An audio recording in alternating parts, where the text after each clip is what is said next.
Welcome to Field Talk, a Monitor Farm Scotland podcast.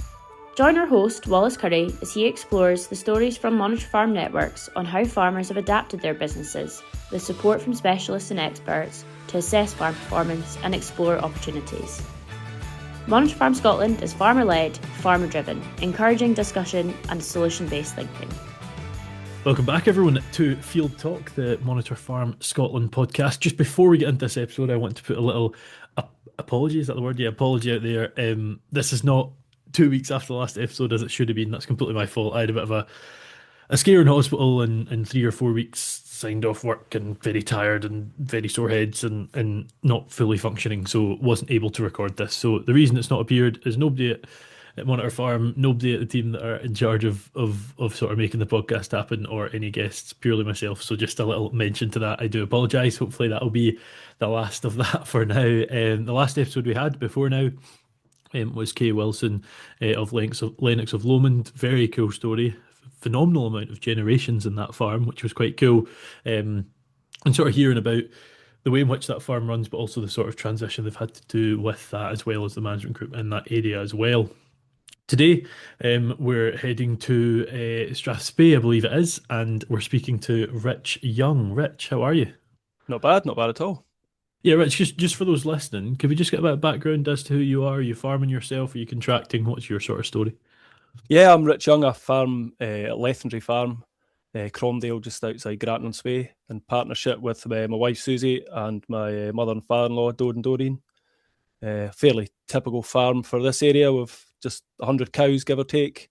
We just got back into sheep a few years ago, a small flock of black-faced Cheviot yows, with self-catering on the farm, with a wind turbine, with winter hogs in the winter. And I do a little bit of contracting just to keep myself busy and justify some of the machines that we use on the farm as well. Yeah. Agricultural contracting, I take it, yeah? Yes, yeah. Agricultural contracting, yeah. And were you, I think you said it was your in-laws you farm with, were you from a farm yourself? Yeah, I've brought up in Fife, small arable farm in Fife, brought up there, went to Craibston, came back and set up a contracting business with my twin brother, did that for best part of 20 years. And in 2019, the opportunity came to move up here. My wife Susie always had an ambition to come back and farm. We're a young family. My son especially was dead keen. It was always granddad's cows this and granddad's cows that. So 2019 we made the move. 6 years ago. Seven. Time flies. Yeah. It's someone said to me last week, it's 6 years since COVID, and I was like, goodness. So that's and that was kind of what my point was going to be. A nice year to move to a farm, I would assume, the year before a lockdown and whatnot, I would guess. Yeah, we moved up in, I think it was August. It was absolutely pouring with rain, I remember. And I got sent out to move a couple of cows from one field to another, and I made an absolute mess of it. And I remember standing there looking at these cows in the pouring rain thinking, what have I done? I mean, I just hadn't a clue what I was doing. And then mother and father-in-law, they go to New Zealand quite often, so they went to New Zealand that winter, so I was kind of left just to figure it out myself. And then, of course, lockdown, it was an interesting year trying to learn how cows work, because I'd never calved a cow in my life. This was all new to me. We'd had stores when I was really young on the farm, but like a lot of the arable farms in Fife, we just specialised in arable, so yeah, I didn't have a clue what I was doing, I'll be honest. No, I could sympathise with you on that one. I've only calved 2 cows in my life, and I'm from a beef and sheep farm, so I I get it, especially you're coming from the arable side, quite a big jump. And I was interested, sort of when we got in touch to create this, Rich, about your involvement with the national park at the Cairngorms. Does that play quite an integral sort of part in the farm, or are you just part of that community? How does that sort of involvement work, I guess? I'd had very little to do with the national park. I mean, we've got the holiday house on the farm, so it's a good thing for that. We've done really well. Well, that was the first thing we did when we moved up. We renovated one of the houses, and we obviously get a lot of visitors this area because of the national park. Until last year, there was a climate adaptation fund to do, so we applied for funding for a spot sprayer to add to the contracting fleet. So from that point of view, that's the only kind of involvement I've had with the national park. a lot of the farmers that are closer to the River Spey have had more involvement with them because of the beaver releases and things like that. But and then of course Malcolm from the Monitor Farm is now working with the National Park, so probably more involvement going forward, I would think. Yeah. And we'll come to sort of management group side of things, of which you're obviously very heavily involved in, Rich, just a minute or two. But just for those listening, including myself, it's not an area I know well at all. What's the region like? What is the main agricultural practices in that area? Is what you're doing pretty common for what's done around the locality, as it were?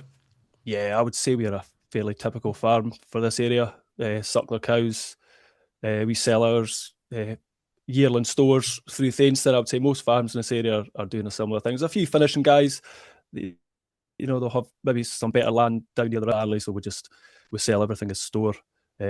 Most farms in this area will have cows, sheep, very little arable, maybe growing barley for their own feed, but we're a fairly typical farm. We're about 800 feet here at the farm up to, I don't know, we'll go right up to the top of the Heather Hills. I don't know how high it'll be up there, but we're fairly typical. Yeah. And we're here on the on the Monitor Farm podcast, Rich. How did you first find your involvement in that? I think like most farmers in the area, when Malcolm and Callum and Hamish announced they were doing it, everybody went along to the first sort of open meeting. Farmers get a good nose around somebody else's farm and see what it was all about. So we went along. It was a good day. And then Malcolm asked, he was asking a few of the local guys if they wanted to go in the management group, and it started from there. Yeah. And was the sort of intention the reason to fully get involved the network? Was there more to it than that? Was there anything they're wanting to implement in the farm that you're maybe focused on, or was the network the primary? I think Malcolm and Cam, they're just farm along the road from us here, and it's a similar type of farm with similar cows.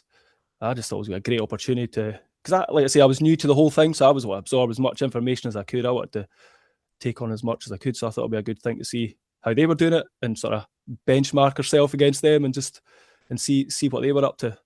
Yeah. And you're the chair, is that right? This year, yeah, for sure, yeah. And I mean, the whole point, Rich, of this series, as it were, there must be a better way of saying that, of series 4 of Field Talk, is sort of looking at these management groups, because I think, and I would probably hold my hand up somewhat on this as well and say, being aware of the Monitor Farms most of my life, but wasn't aware of this section, and it's a very valuable section, so it's just sort of highlighting that. So what is your role as chair of that group, and I guess what is also the role of the group itself? The role of the group is just to oversee what's going on in the farm, to advise what Malcolm and Callum are hoping to do with the farm. It's a fairly mixed management group we've got. We've got all age groups. We've got nutritionalists.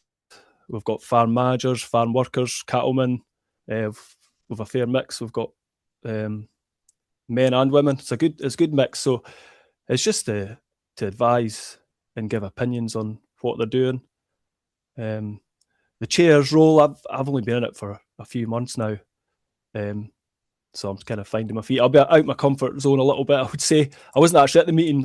I was busy combining when they decided to nominate me for chair, and then Malcolm phoned a couple of days later, and I was in a good mood that day, so I said, well, I'll have a go at that. Totally out of my comfort zone. I'm normally the guy that sits at the back of the meeting and just absorbs everything, because we've got a real good bunch of really experienced people that know what they're talking about. So I quite like just to sit at the back and take it all in.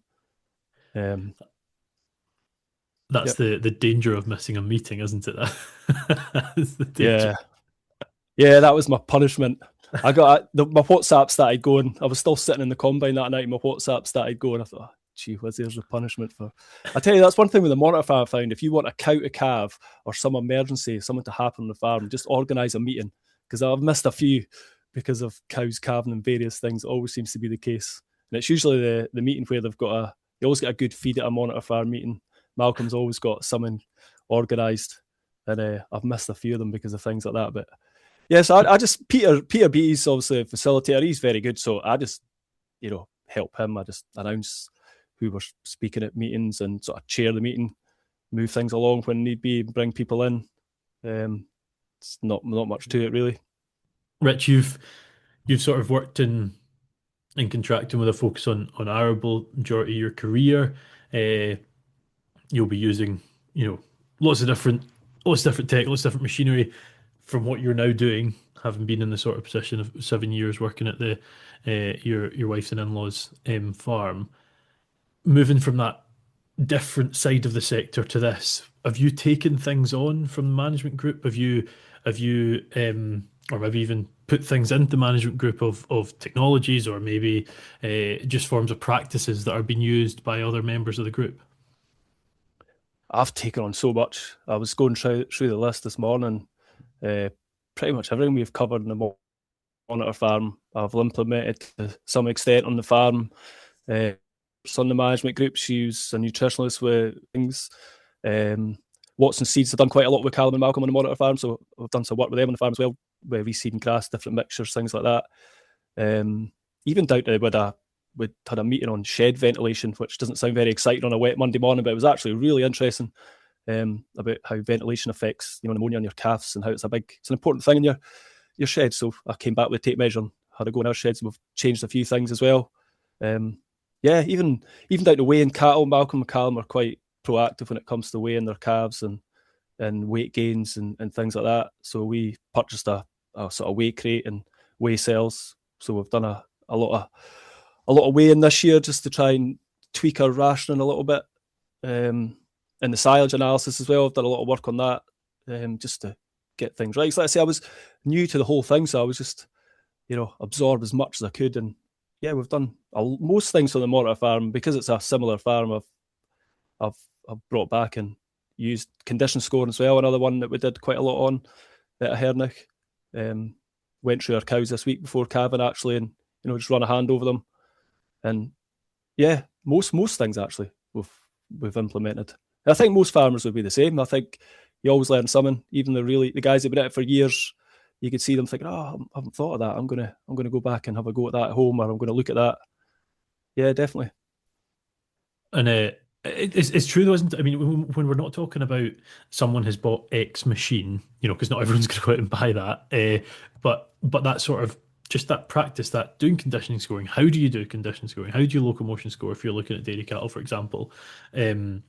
Just that small implementation when you're out working with the stock anyway is, I think that's brilliant. Just those wee ideas sort of jumping into your head. On the flip side though, my understanding is you've sort of brought things in as well. I think you were using the Sky sprayer, wasn't it? Which was the spot sprayer, and I think you've been doing demos with them to the management group members as well. Have I got that right? Well, Soil Essentials. I didn't have my so the machine we applied for a grant through the national park. They call it the Climate Adaptation Fund. It's open to all businesses, farmers. A lot of sort of battery storage and things like that have been purchased through the scheme. So I was lucky enough to get funded towards the Sky spot sprayer. So I wasn't home in time for the Monitor Farm open meeting, but Soil Essentials, who make the machine, they came up and did a demo for one of the open meetings. So I haven't actually used the sprayer in anger yet. It's sitting all shiny in the shed still, but this year I think we're going to be busy with a lot of interest because we have a lot of problems in this area with dockings and thistles, and because a lot of it is permanent grass, it's good to be able to deal with them without blanket spraying the whole field. So yeah, this year's I think maybe we're going to be too busy with it, to be honest. Hopefully we could fit it all in, but I think there's I spoke to Malcolm last day and they're hoping to do a little bit more through the monitor farm, a little bit more of a demo at Hernick, and show it off a little bit more. A lot of those soil essentials pieces of kit are they're above my understanding, it must be said, but quite fantastic really. I'm quite impressed because I don't think there's been the chat of autonomous machines for some time, but I haven't seen quite the success that I've seen with those guys so far. Yeah, that spot sprayer, I've followed it since it came on the market about 5 or 6 years ago. It was a a slightly smiddy looking machine, and then it kind of disappeared for a while. But they'd obviously gone back to the drawing board, and they've come back with a cracking bit of kit now. They've ironed out a lot of the gremlins. They've really got it. It works, and it seems really simple. It takes a picture of the weed, it turns the nozzle on and sprays the weed. But when you see the technology that's behind it, it's quite impressive, and it's taken the man hours involved, because essentially what they had to do was photograph Dawkins at different growth stages, different light intensities, annoying thousands of them, and then put them on a system so that the computer can take a picture of what's in the field and analyze it against that database of pictures that they've already programmed in. There's some work gone into it, but they seem to have really nailed it this time, because we had it out in September just for a little shot when it first came home, and yeah, even the smallest Dawkins in September had already had a little nibble from the sheep or whatever. It identified them, and it's quite impressive. It just these things, which I must say, to comment on them, I'm probably going to embarrass myself on my lack of knowledge of them. These things just seem to be a data hungry. The more and more there's data, the more insights they can derive from them, and the more use they can have. And it's yeah, I would love to know the amount of photographs that went into creating that. I don't know what you call it, bot. I don't know the word is, but yeah, quite something. Quite something. I think my understanding now is, so when I use the machine, it's obviously taken all the photos. Say there's, I don't know, 100,000 docks in a field. It'll take a picture of every single one of them before it sprays them. And when I finish the field, I upload all those pictures to Soil Essentials. They call it core system. They're cloud essentially, and those photos will be added to the database. So essentially, the machine, it's AI, it's learning all the time. It should get more accurate, because everybody that's using the machines is uploading more and more pictures of Dawkins or thistles. At the moment, that sprayer's set up to spray Dawkins and thistles, but they're working on nettles and ragwort. It's just a case of time and teaching the machine, training the machine to do it. It's a cab full of iPads and modems and GPS receivers and everything. I thought I was quite techie when it came to tractors, but that's above my pay grade as well. I just hope it works when you turn it on. I think it's the next step from tractors, isn't it? We've seen high tech in tractors with GPS and isobuses and stuff like that, but this is the next jump, really. Yeah, which I'm sure someone like yourself will take on in time. But I think it'll be a game changer for this area, because just the spraying that was going on, and you're killing clover and reese, sowing grass, and I have to take my hat off the national park for the national park to give some grant money for a farmer to buy a crop sprayer. That took a bit of doing for an organisation like that. No, that is impressive. Actually, I kind of breezed over that. Yeah, very good point. It's good to have that. It's good to have that support for sure. You mentioned about sort of days looking at, or maybe not days, but you're focusing on ventilation. Big chat about nutrition as well. I think that sort of stemmed from some issues with pneumonia at the Strathspey Monitor Farm, I believe. Is that quite common, Rich? You'll come across an issue that the monitor farms we've already spoken about on the podcast are every farm has them. You come across them, and then it's like, okay, then how do you deal with this? And is that a management group sort of comes in, and everyone sort of can come in and say, well, I have had this issue, or I haven't, I wonder why. Is that how that works? I'd definitely, a lot of the meetings, start off with a topic, and then everybody will chip in with their experiences and what they've done to combat things like pneumonia. And then you could decide, let's bring in an expert that could talk about ventilation. Or we did a meeting with the Strathspey vets with the different vaccines for pneumonia and the best practice for administering them and when to do it. Because Malcolm they had issues with pneumonia one year. The very year we had issues as well. It was just that kind of winter change of temperatures, and we didn't vaccinate either at that time. Everybody chips in with their own experiences, and it's worked for us, because we've started vaccinating as well. Let's say we've changed a little bit of things around the shed for ventilation just to improve things, and touch wood, it seems to have made a difference. But it's always good, like the monitor, it's always good when you get a heap of farmers in a room. You might have a structured meeting to go through, but generally it'll turn into just a blather, and people swapping stories and experiences. Which is just as useful as anything. I mean, we spoke about COVID earlier. I think the amount of people that missed it then was phenomenal, whether that was markets, so that was NFU meetings, that was monitor farm meetings, that was whatever. That was a big loss for so many reasons, social and and technical. That's probably an important thing to ask, Rich. You've I take it you knew this area before 2019, but you just decided to move up. Is that right? Obviously, Yeah, your so wife did. over the 20 years I've been with Susie, we'd come up at weekends and help at silage. And I mean, I had no interest in the cows, I'll be honest. They were just there. I would come up in the summer for our summer holidays and help at silage, come up at Christmas and that. But I was quite lucky. I went to Craveston in Aberdeen, and a few of the guys at farm locally here I knew from my college days. So I did have I knew a few people around here. But like I say, COVID came along and we were all kind of stuck in for a couple of years. So I was also keen to get into the monitor farm just to get out there and get to know the sort of local farmers, and it's been good from that perspective as well. Yeah, that was pretty much what I was going to ask. Has it been quite good to get established in the area with not only other farmers, but learning the people you're maybe going to be using as well on a professional basis, vets, nutritionists, whatever. It's been quite valuable.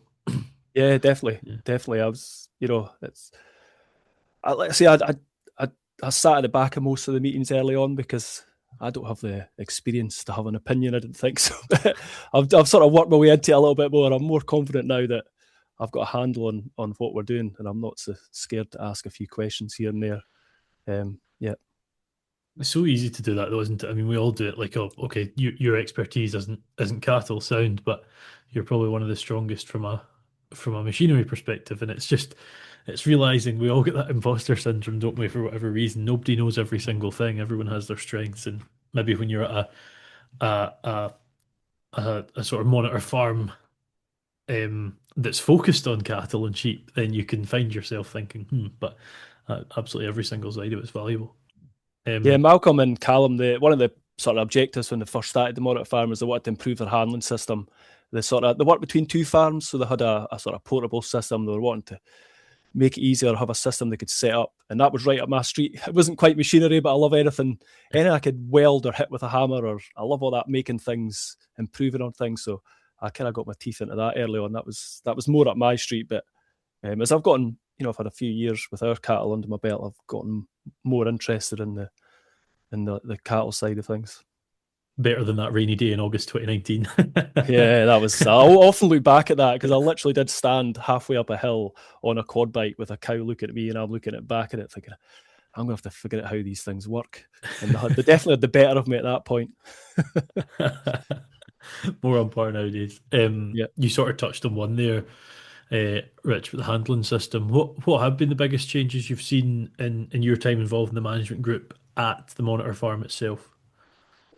I think Malcolm set out to try and involve his two sons, Hamish and Callum, a bit more. Probably sort of change it over a little bit to them day-to-day management on the farm. You could see the confidence in those two's risen over the years and taken more of a managerial position in the farm. And Malcolm's sort of taken up a role with the national park as well, so they're left to the day-to-day running. They've also changed they were limousine bulls mainly, the same as us when they started the monitor farm. They've gone to shorthorn over some of their cows now.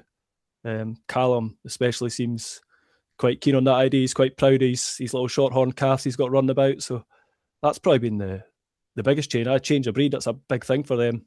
And the fact Hamish and Callum are sort of more in charge. Yeah. And I don't mean specifics here, but what age are they? Are they in their 20s or? Jeez, I better watch what I say here. I think roughly. I think Callum will be in his 30s. Yeah, they're 30s. not still at school. No, I think Callum is 30 actually. I think Callum is 30 because he said it was his last year of Young Farmers last year. So yeah, Callum's 30 and Hamish must be younger in his 20s. Yeah. And did you say that your wife and you had a child as well? I've a son and a daughter. Taylor's 14 and just farming daft. I was just going to ask, are they? Unbelievable. Yeah, he's just out before me in the morning. I get moaned at if I come in too early. He would work all night. He's just absolutely full of farming all day long. And that's I've got his farming simulator headphones on for this podcast because if he's not outside farming, he's inside farming. Yeah, he's more keen on the tractors. So hopefully you'll get that out of him pretty soon, and he can get more into the cattle. But the sheep enterprise was started a few years. We got back into sheep. There was sheep on the farm for years until about 20 years ago, and we've gotten back into them in the last few years. That was more his doing. He's quite keen on the sheep. Probably when they're younger, they're easier handled and then get involved a bit more. So he quite likes the sheep and tractors just all day long. So it sounds like there'll be a move towards working on the farm pretty soon out of school by the sounds of it. I'm at the moment trying to persuade him. I went to Craibston. I did 2 years up there. I met Susie, my wife, at Craibston. I had a great time there. Trying to explain to them that you've got your whole life to drive tractors and calf cows. Go and have some fun. Go and travel. Go to college. But it's hard when they're at school and they just want to get home and lamb sheep and drive tractors and be on the farm. But I'm definitely gonna have somebody to take over at the moment anyway. For sure, yeah. There's no stress on that side of things. No. There's a lot of worse things they could be excited to get home from school for. So it's it's good news really. It's always good to hear that. There won't be any struggle for you, the pair of you to have someone take over from. So you're working. Just quick question about the home farm there, Richard, because I sort of missed at the start. It's yourself, your wife, and your two in-laws. Is that right? No, Yes, yeah. Yeah. And yous are all full time on the farm? Well, Susie works part time for the Scottish Government, doing your cattle inspections, sheep inspections, farmer police, I call her. So she's 3 days a week doing that. She did that when we lived down in Fife. So she moved to the Inverness office when she moved up here. So she's 3 days a week at that. And my father-in-law, he's still out every day. He's 80 this year, but he's still out every day. And then my son, as soon as that school bus goes past the road end, I've got another man on the farm. Sounds like he might be one of the types that has a bit of a cold for the first hour of the morning and then has to miss school. It sounds like this is his life. I love it. Oh yeah. If he's ever selling lambs or anything at all, he thinks that's an excuse to try and have a day off school, and you have to convince him that no, you can't take every day off school. We're sitting at the stage, Rich, well into the fourth year. What's that? It'll be 4 months into the fourth year of 4. You've sort of been just over, and I know you've not been chair, but you've been involved in this for the last 3 years and the changes that have happened already. What are the things you're looking forward to? Is there anything that might be coming up in the remaining just under quarter of the term for the Monitor Farmer? We've got our summer open meeting coming up in June.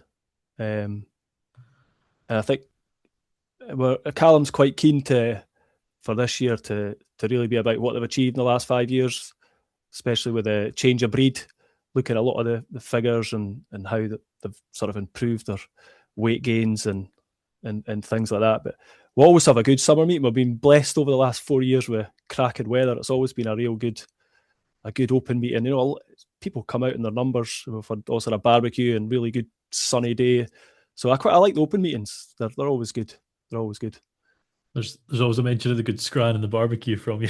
It's always good food. I'm always up for a good feed. So yeah. It'd be silly not to be. Absolutely. You sort of mentioned a few times, Rich, earlier when we were talking about the different sort of events, the basis around which meetings have been held, I guess, that there's been quite good speakers. In the absence of the Monitor Farm, let's assume it doesn't exist, where would you have got that information, or would it have been a wee bit harder to come by? Yeah, definitely. Things like, getting a nutritionalist in, I probably would have just, our silage is quite good. We're doing all right with our weight gains and our calves are doing fine when we sell them. I would have just stuck with that. But when you actually go to a meeting and you get Karen Stewart especially does a chat on the different silage and the different, the different nutritional things, you think, I'm gonna look into this a bit more. And then you phone up Karen or whoever your nutritionalist is, and you get them in. And it makes a difference. You could see I could see we're selling calves next week, and we've had them over the weigh scales. You could see the difference it makes, the little things like that. Unfortunately, I always have too much contact with the vet, so I'd always be speaking to them. But you would just, I don't know, it would be a case of looking at the Scottish Farmer and reading some of the stuff in there and deciding to do something about it. But when you're actually at a meeting and it gets your brain going and you lie in your bed at night and think, I'm gonna do something about that, it's definitely motivates you a little bit more. You can't ask the article the question, as it were, that you're reading. been in? No. Yeah. I the first 2 years we were here, especially during lockdown, I went to, or I joined in every webinar and every kind of thing that was going, trying to get as much information. But like you say, I came away quite frustrated a lot of the time because I'd have questions, or I just didn't understand what they were talking about because I couldn't relate it to what we were doing. Whereas, the Monitor Farm, you're there, you can go and speak to quite a lot of the things, the meetings. You'll see somebody will go and have a little chat with the expert or whoever we've had doing a chat afterwards. They've got a specific question they didn't want to bring up during the meeting. I'm a bit like that. I don't like to put my hand up and ask in front of everybody, but you can always go and have a chat when we're having a coffee afterwards. You see quite a lot of that going on. And one of the things I meant to ask was at the Monitor Farm, they've been trialing the virtual fencing, haven't they, with the collars? Yeah. How's that gone? What's your sort of, do you know, does that look like a valuable thing to bring onto farm? What's your thoughts on it? Oh, definitely. I think they're quite happy with how they've worked because they have a hill similar to ours, and it just wasn't getting utilised. So Hamish especially seems to be the expert on the collars, and he was showing us how they've managed to move the heifers about. They've improved their hill areas where maybe the cows wouldn't have preferred to go. They've sort of forced them onto that area for a little while, and just the fact that he was showing me how they can bring them in. They can bring the fence in and actually bring them into the farm. I went in last year to they grow turnips for the winter and sheep, and I went in to spray them last year, and they told me where the field was. So I went up through this field, and there was a heap of heifers came running down the field, and I jumped out the tractor because the gate was wide open. I thought, oh, gee whiz, the heifers are going to escape on the road. And they stopped like there was an invisible fence, because there was an invisible fence. They'd set up a boundary inside the field, so they didn't have to shut the gates to get access to the other fields. But it was incredible to watch how these heifers came running down the field and just stopped. That's another thing we're definitely looking at on the farm here. We've Limousin cross, British Blue cross cows. They're not really suited to the hill, and I don't think we utilise our hill quite enough. So maybe a hill type cow, a separate sort of herd with hill type cows using the collars is definitely something I think I'm going to look at in the next year or two for our farm here, and seeing how well Callum and Hamish have gotten on with the collars. It gives use to ground that could fall victim of being put into trees as well, doesn't it? Which is a big bone of contention for a lot of Scotland, and I assume quite a large one up near you, but I could be wrong. Yeah, the first year we were on the farm, I got a phone call from the national parks. Would like to have a meeting about planting trees, and I had a look around the farm and spoke to my father-in-law. And there was a few areas we thought would be quite good for trees, but when we spoke to the guy from the national park, they were talking 1,000 acres. I was talking 80 acres here and 50 acres there, but they've obviously got targets they're looking to hit, and they were looking to cover the entirety of our hill and trees was what they were thinking was a good idea. But it's I'd rather have some cows up there. It was interesting listening to one of your last podcasts where he was put cows on the hill and sheep on the lowland, and I think I quite like that idea. I don't, we could put a whole load of blackie yows up on the hill, but I quite like the idea of just a few hill cows. I think it would improve the hill, and keep our sheep down close at the farm. I think that, but using the collars, I think the collars, they look like a great idea, because fencing's expensive, and like you say, you could push them onto parts that are maybe needing a bit of work. Collars are very much one of the things that, 10 years ago when they were starting to come over and we're starting to see them, I was apprehensive, but I think the time since then, it's been phenomenal. I'm very impressed with them. My opinion's changed pretty rapid in the last few years, and seeing these collars, through this program, being involved and speaking to various people that are utilising them around the country. It's been very good. There was one other thing, Rich, was, oh God, when would it be? I think in May last year, here on Isle of Arran, we had a pretty big wildfire. I think, have you guys had quite a lot of challenge with that in the last year or so? Yeah, was it June, July?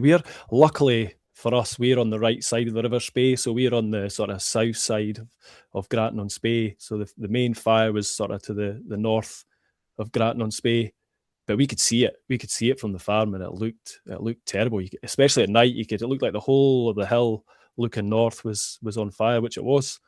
And I'm not saying they were lucky, but I think it was a Monday, the wind turned, and I've got a video on my phone, and it's like someone at a horror film. The smoke, it just came up the valley and just engulfed the entire farm in smoke when the wind turned. And I spoke to a few of the guys that were fighting the fire, and I think it got pretty hairy at that point because they were obviously fighting the fire, and the wind turned as quickly as it did, and a lot of them just had to get out of there in a hurry. But luckily enough, the rain came on that night. It was always forecast the wind was to turn, the rain was to come on, and it put most of the fire out. But it did smoulder for months. And if you drive across Scotland, Dava, it's from Granton over to Nairn, it's just black, thousands of acres, which has resulted in the national park. Actually, I think just in the last couple of weeks, there's now new bylaws within the national park to ban any fires, portable barbecues, that thing, from I think it's April to September, just to try and combat the.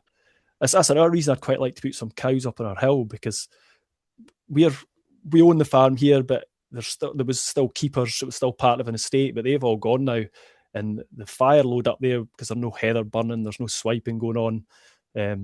I think it'd be a good idea to have some cows up there to just try and trample some of the heather down and stop it being such a, because it is a fire. If the fire got a start up on our hill, I don't know. It's worrying to think where it would end up. On a more positive note, I know Malcolm and the rest of the team, Callum, Hamish, and everyone are quite keen to increase the biodiversity on their farm, and I think the cattle have played quite a big role in that, from what I understand. Yeah, I think just with the collars being able to put them, I didn't realise how it's very diverse, their farm. They run right down to the Spey. They've got there's an endangered butterfly that's recognised to be down near the Spey.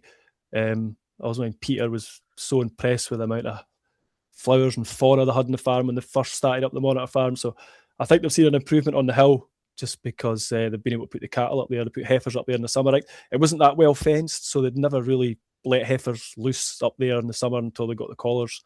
And say I've noticed a big difference in the grass, and just because it's like our hill, it'll just turn to heather if it's left sort of untouched. Yeah, for sure. And we're in that last year. I touched on it earlier, Rich. What do you think the sort of priorities for those members of the management group is for the last 3/4 of a year that they've got left? The priorities for I think I'm not sure. We've covered so much. I was going through a list of stuff we've all covered. Yeah, it's we're sort of. Yeah, we're struggling, not struggling, but we've covered so much. And we're kind of struggling to get things for the last year. But he's definitely keen to push how well they've done with their changing their breeder stock. And I think they've done a lot of work with Ewan from Watson Seeds. More, he's put in some more diverse grass lays. They use a lot of the digestate at Hernick, so they've done a lot of work on that, trying to reduce their fertiliser use. We'll probably look at that during the summer. It's never a great meeting in the winter when the grass isn't growing, so hopefully we'll look at that again, because they've done a lot of work with the different grass varieties. They split a field into 4 and did different mixtures to see how they've done, and I think they've been quite impressed. Because normally they would have just, they take 2 cuts of silage. They're an ex-dairy farm at Hernick, so a lot of it was just to get yield with, rye grasses with clovers, but they've put a sort of more mixed sward in. So I think we'll probably do a bit more work on that this summer. I mean, I think to be in the position where it's borderline difficult to come up with what's next because they've filled so much in. I think there's scope for more summer barbecues and some vino as a celebration. It sounds like it's been a really successful 3 years so far, and I'll just be built on that in the 4th year, won't it? So yeah, well, Peter's promised us we're having a big farewell party at the end of it. Yeah, so we're looking forward to that as well. I'm going to try wangle an invite. Yeah. So yeah, just to round up, Rich, what's next for the home farm for yourself? What's the next few plans? Have you got anything you're looking at, or something that's maybe a plan but just not quite able to be implemented just yet? What's next for the home farm? I think we spoke about it earlier. I'm really keen to get some hill cows there. I think we're a hill farm with lowland cows. Sometimes I think we could probably utilise our hill a little bit more. Let's say I bought the spot sprayer. I think I'm slightly concerned how busy I'm going to be this summer with that. With the holiday house, I think that's a good little diversification for us. I'd like to expand on the self-catering side of maybe that probably won't be this year. And my son just wants to get more sheep. So we could probably handle a few more of them. So there's loads going on. We're just, you've just to be careful sometimes. You don't bite off more than you can chew. Just pick one project at a time. But definitely get some hill cows. I quite like that idea. But it's just my wife, my father-in-law they like their big, pretty limousine cross cows. So to have some hairy beasties on the farm, I don't know. It's going to be a battle for me. Some convincing to do first. Absolutely, yeah. If they don't win prizes, they're no use here. If they increase the bank balance, so there will be, I think. Exactly. Buy more tractors and more kit for me. Yeah, for sure. Yeah, that's the best route to go down for the convincing. But you're Rich. It's been a pleasure. Thank you for coming on to chat. No bother at all. No bother. No, that was great for those of you listening. That's been Rich Young speaking all things management group of the Strathspey Monitor Farm. That's hard to get your tongue around. Management group of the Strathspey Monitor Farm. Obviously the story of coming into not coming into agriculture, but coming into actually running the farm with his wife and family away from contracting and continuing that on and seeing what the changes are in the future. The last one we had was Kay Wilson of Lennox of Lomond, and I don't know what the next one's going to be. So what more reason to wait around and see what you hear in 2 weeks' time. Thank you for listening. As ever, one little last apology for this being a wee bit delayed. Completely my bad. And I look forward to seeing you for the next one. See you then. Thanks for tuning in to the Monitor Farm Scotland podcast. Don't forget to click subscribe wherever you get your podcast from for more episodes as we continue to dive into the stories from our Monitor Farms. If you want to stay updated with our latest news and events, please visit the Monitor Farm Scotland website and follow us on social media for more updates and keep in the know about what our farms are getting up to. Monitor Farm Scotland is funded by Scottish Government and managed by Quality Meat Scotland and NHTV.